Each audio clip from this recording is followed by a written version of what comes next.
Puti po ng umaga, isang magandang umaga po sa bawat isa. Ang iyong bang lingkod ay nag-clearing operation po, no? Yung mga pako na nakadelikado po kasi yan sakman, mga bata. Pag maapakan, malaking gastos, no? Kaya ang gagawin po ng ibang lingkod ay tulad nito sa ginagawa po ngayon.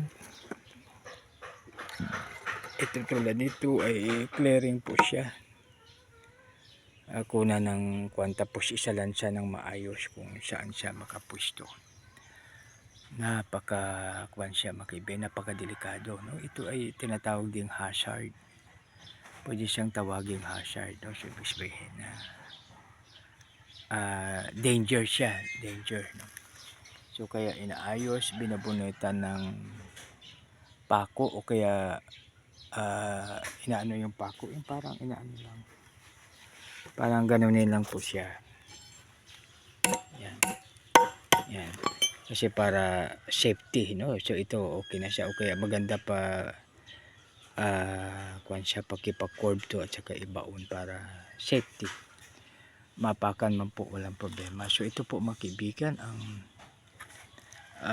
tinatawag natin yung sakpan, no? So sa clearing operation o kaya sa kahit mga sa mga constructions mayroong tagalinis talaga, no? May tagalinis, may tagaayos, no?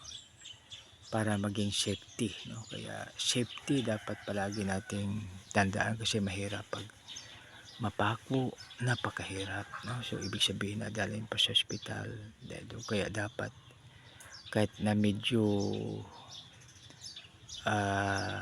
nangailan ng maraming panahon, subalit safety naman ang pinakakuan doon, no?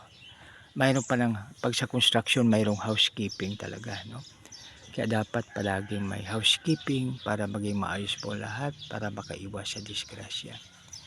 Isang maganda, mapagpala, mapagbiyaya at pagka-Diyos po ng maga sa bawat isa. God bless us all.